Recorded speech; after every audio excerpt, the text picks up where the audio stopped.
అందరికీ నమస్కారం. నమస్కారం. సో ఇక్కడ ఉన్న అందరు హిందువులే కదా? మీరందరు హిందువులుగా ఎలా ఉన్నారు? మీ నాన్న మీ తాత వాళ్ళు హిందువులుగా ఉన్నారు కాబట్టి హైందుత్వం వారసత్వం మీకు వచ్చింది, అవునా కదా? ఒకవేళ క్రిస్టియన్ ముస్లిం మతం మారింటే మీరు ఇప్పుడు హిందువులు ఉండేవాళ్ళు కాదు కదా? కాదు. అట్లాగే ఇప్పుడు మొత్తము మన భారతదేశంలో ప్రపంచవ్యాప్తంగా ఎన్ని హిందూ దేశాలు ఉన్నాయి? ఒక్కటే మన భారతదేశం. ఎన్ని క్రైస్తవ దేశాలు ఉన్నాయి? 156 క్రైస్తవ దేశాలు ఉన్నాయి, 52 ముస్లిం దేశాలు ఉన్నాయి. హిందూ దేశం ఒక్కటే మన భారతదేశం. ఈ హిందూ దేశం భారతదేశంలో ఎలా ఉండింది?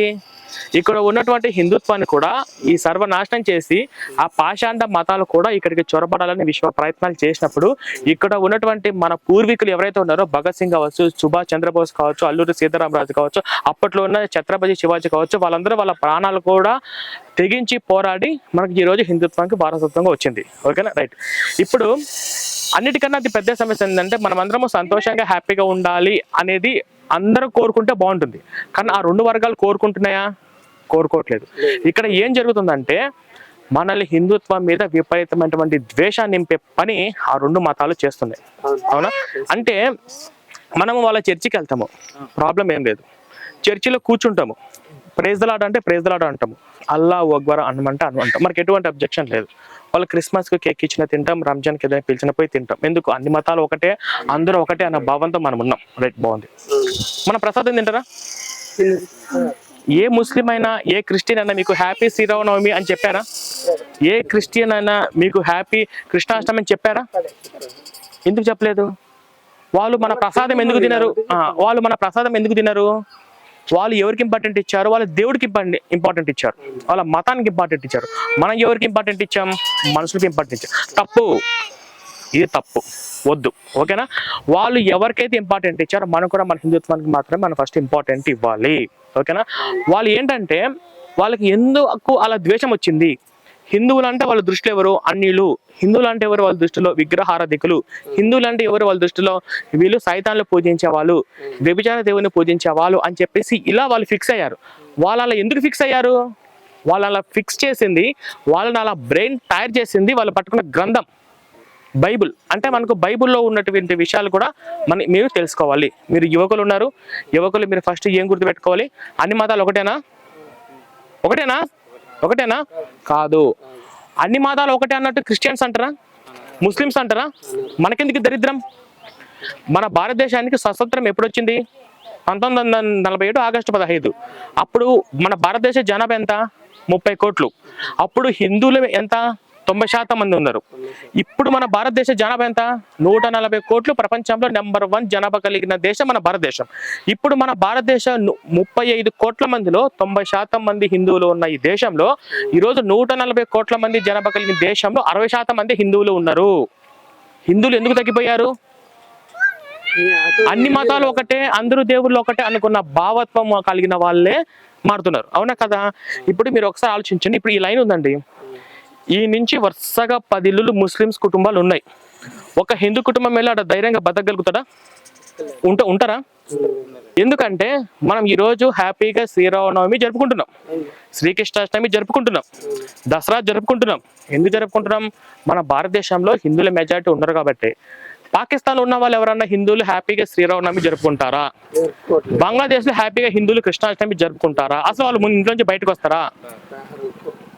ఇక్కడ కూడా మన భారతదేశంలో వాళ్ళ మెజారిటీ పెరిగితే మన పరిస్థితి కూడా అంతే. ఓకేనా? మనం ఫస్ట్ ఎవరికి ఇంపార్టెంట్ ఇవ్వాలంటే మన దైవానికి, మన ధర్మానికి మాత్రమే ఫస్ట్ ఇంపార్టెంట్ ఇవ్వాలి. దీనికోసం మీరు అందరూ ఏం చేయాలంటే మీరందరూ కూడా 24 గంటలు దీనికోసం పనిచేయాల్సిన అవసరం లేదు. ఫస్ట్ మీరు షాప్కి వెళ్తారు, అటు శ్రీరాముడి ఫోటో ఉందా, కృష్ణుడి ఫోటో ఉందా, మనం కొంటాం. ఇతర మతస్థులు ఉన్నారా? బాయ్. ఇలా ఉంటేనే మన తర్వాత తరం హిందుత్వం అనేది బతికి ఉంటుంది. వాళ్ళు వాళ్ళ మెజారిటీ పెంచుకోవాలనే ప్రయత్నాలు చేస్తున్నారు. ఈ క్రిస్టియన్స్ ఏం పని చేస్తారు? 24 గంటలు ఎవరిని ఎప్పుడు మత మార్పిడి చేద్దామా, ఎవరిని ఎప్పుడు చర్చి వైపు తీసుకొద్దామా అని చెప్పేసి వాళ్ళ మైండ్ సెట్ మొత్తం అదే. చిన్న జలుబు వచ్చినా, దగ్గు వచ్చినా ప్రతి దానికి మత మార్పిడి చేయడము, ఇలా చేయడం. ఇక్కడ ఈ ఊర్లలో ఎక్కువ మారుమూల గ్రామాలలో మీరు ఎందుకు మతం మారారా అని చెప్పి నేను అడిగాను అనుకో, నాకు హెల్త్ బాగాలేదు, నాకు ఆరోగ్యం బాగాలేకపోతే పాస్టర్ ప్రార్థన చేస్తే నాకు ఆరోగ్యం తగ్గింది, క్యాన్సర్ వల్ల రోగాల వల్ల నాకు తగ్గాయి అంటారు. అంటే ప్రార్థనలు చేస్తే స్వస్థతలు జరుగుతాయని చెప్పేసి ఈ మూఢనమ్మకంలోకి ఎక్కువ పాస్టర్లు వాళ్ళ మత మార్పిడి చేస్తారు. నేను ఒక మాట అంటాను, ఈ పాస్టర్లు ప్రార్థన వల్ల క్యాన్సర్ తగ్గిన వాళ్ళు, హెచ్ఐవి పేషెంట్ తగ్గిన వాళ్ళు, తర్వాత ఈ యొక్క కాలు లేని వాళ్ళు అప్పటికప్పుడు కాలు వచ్చినటువంటి స్కిట్లు చేస్తున్నారు కదా. నేను ఒక మాట చెప్తాను, నిజంగా బైబుల్కు వాళ్ళు చేసే ప్రార్థనలకు అంత పవర్ ఉంటే, అంత శక్తి ఉంటే, బట్టతల మీద 2 వెంట్రుకలు మొలిపించమను, నేను జీవితాంతం యేసు ప్రభువుకు నేను బానిసగా ఉంటా. చేయగలుగుతారా? అంటే అవన్నీ డ్రామాలా కాదా, స్కిట్లా కాదా?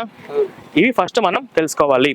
ఇప్పుడు మీరు ఏం చేయాలంటే, మీ తర్వాత రాబోయే తరం ఎలా పెంచాలంటే, మీరు మీ పిల్లల్ని పెంచేటప్పుడు మీరు కానీ మీ తోటి వాళ్ళు కానీ, వాళ్ళు ఎవరైనా క్రిస్టియన్స్ ఉన్నారు మీ ఫ్రెండ్స్, చర్చికి రా అన్నారు అనుకో, ఏం చేస్తారు, నేను చర్చికి వస్తాను, ఆదివారం కదా చర్చికి వస్తాను, కానీ శనివారం రోజు ఒకసారి మా గుడికి రాను. వాళ్ళు గుడికి వస్తారా? మనం చర్చికి వెళ్ళాం.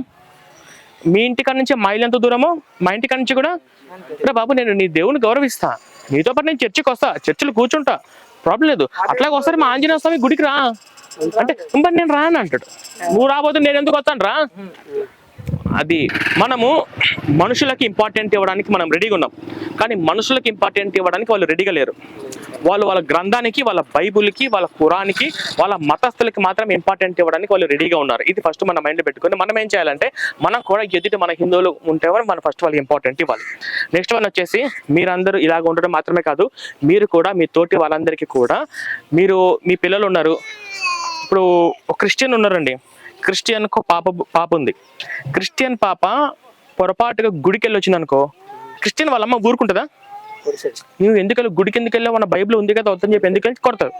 అదే హిందువుల పాప చర్చికి వెళ్ళినా మసీద్కి వెళ్ళినా వాళ్ళ పేరెంట్స్ ఏమనరు, అవునా కదా? ఇది తప్పు, ఇది మనం మార్చుకోవాలి, ఇలా మనం చేయకూడదు.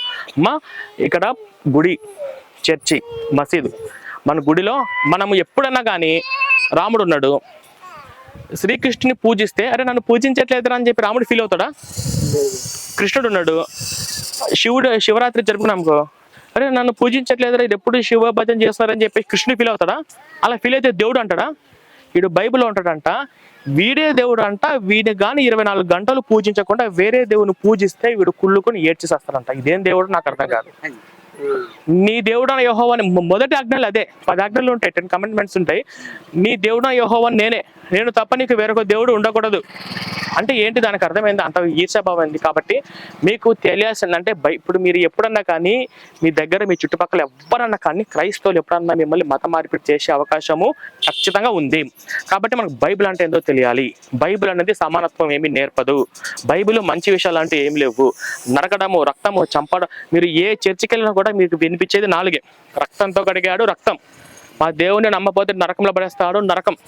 మీరు పుట్టడమే పాపంలో పుట్టారు, మీ బతికొక పాపం, మీకు బుద్ధి లేదు, గొర్రెలు. నరకం, రక్తం, పాపం, గొర్రె. ఈ తప్ప చర్చలే మంచి విషయాలు అని చెప్పరు. చెప్పడానికి ముందు బైబిల్ లేవు. ఎందుకు అనుకుంటామంటే, రాముడు, కృష్ణుడు ఇవన్నీ కూడా శ్రీ మహావిష్ణువు తీసుకున్న దశావతార దేవుడు అన్నవాడు ఒక్కడే. ఇప్పుడు మనం అనుకోకూడదు. ఇప్పుడు అనుకుంటావా చర్చిలో మనం? ఎందుకంటే అసలు యేసు ప్రభు దేవుడు కాదు. కాబట్టి మీకు బైబిల్ అంటే ఏందో పూర్తిగా తెలియాలి. కాబట్టి బైబిల్ గురించి మీకు మినిమం అవగాహన వచ్చేటట్టు పింకి ఈ అందరికి పనిచేస్తాయి. అందరికి తలా ఒకటి తీసుకోండి, అందరికి పనిచేసేయండి. కాబట్టి ఇవి మీరు ఒకసారి పూర్తిగా చదవండి. మీకు బైబిల్ అంటే ఏందో చదువురాని వాళ్ళు వద్దమ్మా, చదువురాని వాళ్ళు వద్దు. చదువచ్చు కదా, ఎవరైనా చదువురాకపోయినా చదివించండి. ఇదిగోండి తీసుకోండి. ఇందులో బైబిల్ అంటే ఏందో బైబిల్ గురించి తెలుసుకోవడం అంటే, ఇందులో వచ్చేసి బైబిల్ ఎంత దరిద్రమైన పుస్తకము. పాస్టర్లు ఎవరన్నా బాబు ఉందా నీకు? నువ్వు తీసుకున్నావా? ఓకే. బైబిల్ అంటే ఏందో పాస్టర్లు చదవకున్నా వెళ్ళాల్సిన అవసరం లేదు, మనము తెలుసుకోవాలి. ఎందుకంటే వాళ్ళు ఎప్పుడన్నా వచ్చి మిమ్మల్ని బైబిల్ గురించి ప్రశ్న అడిగారు అనుకో, మీరు చెప్పాలి కదా సమాధానము. కాబట్టి మీకు ఇది మినిమం అవగాహన మీకు ఇచ్చారా? తీసుకోండి. ఓకే, మరి అయితే అది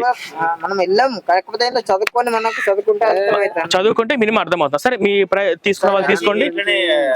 చేస్తే మా అన్నగారు ఏం చేసిందంటే పిలిపించి బొట్టు పెట్టనియలేదు. అయితే అన్నగారు వచ్చి ఇక్కడ వచ్చి లోపల పాస్టర్లు వచ్చారు ఇక్కడికి. వచ్చిర్రు మత మార్పిడి ఓకే. పెళ్లి చేస్తే మ్యారేజ్ చేస్తే అన్ననే వచ్చి వెరీ గుడ్, వెరీ గుడ్ అండి. అందరం జై శ్రీరామ్, జై శ్రీరామ్, జై శ్రీరామ్. ఓకే, జై శ్రీరామ్. జై శ్రీరామ్, జై శ్రీరామ్, జై శ్రీరామ్. ఏమని చెప్పాలంటే ఏం లేదు, ధన్యవాదాలు. ధన్యవాదాలు. ఎందుకంటే